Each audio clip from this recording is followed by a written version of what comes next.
And so now Karen's really concerned because just seconds ago, Sean has told her basically the same thing. And so Karen asks Kim, would you please put my son on the phone? Bryce picks up the phone and he says, hey, mom. And he sounds totally normal. And she asked him, what's going on? I keep hearing that you're acting strangely. And, what are you doing over at Kim's apartment? What's going on here? And Bryce would tell his mom that, look, mom, I just broke up with Kim. It's a very messy breakup.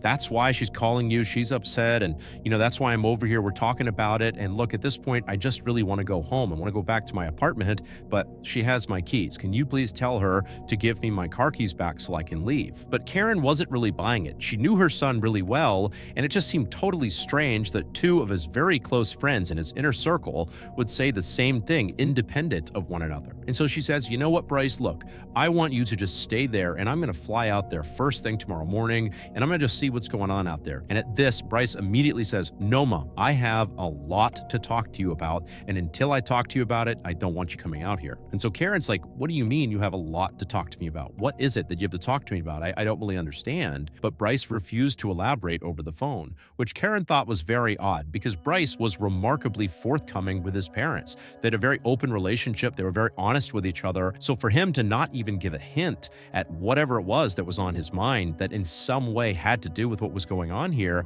it just seemed very odd and unnecessarily cryptic. And so Karen gave up trying to get more information out of her son, and instead she put her husband on the phone. And he asked Bryce, hey, what's going on here? Are you okay? And your mom tells me there's some problem. Like, what's going on here? And Bryce again just reiterates, look, Dad, I just broke up with my girlfriend. That's all that's going on here. There's no need to be concerned. I just need one of you to tell Kim to give me my keys back so I can go back to my apartment. That's all I need right now. And so Mike felt convinced that his son was totally fine, even though it did seem odd that two of his friends had said he was acting erratically. But from Mike's perspective, Bryce seemed just fine. And so he said as much to Karen and thought, let's just get Kim to give him his keys back and he can go back to his apartment and we can talk to him later about whatever it is that's going on. And so reluctantly, Karen gets back on the phone and she asks to speak with Kim. And she says, hey, Kim, would you mind giving our son his keys back? He'd like to leave. And so Kim says, okay, I'll give him his keys.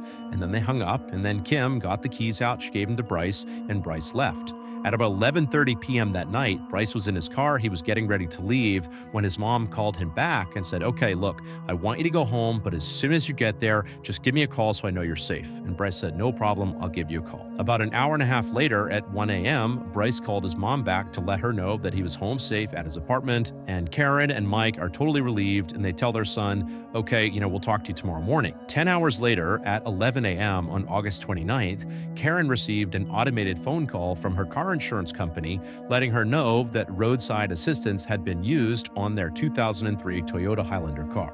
That was Bryce's car. And so Karen's totally confused because the last she spoke to her son, he was at his apartment. He was home safe. He did not have any car problems. And so she's thinking, did he get up early this morning and get into an accident and call roadside assistance? Or maybe last night he got into car problems and just didn't tell her about it, but they were minor. And so she calls Bryce, but Bryce doesn't pick up. And so she dials his roommate, Sean. Sean does answer the phone and she says, hey, would you mind putting Bryce on the line? But Sean says, Bryce isn't here and he didn't come home last night. Considering the general weirdness around their son's recent behavior, this really shocked Karen and Mike. At first, they thought we need to call the police because something horrible has happened.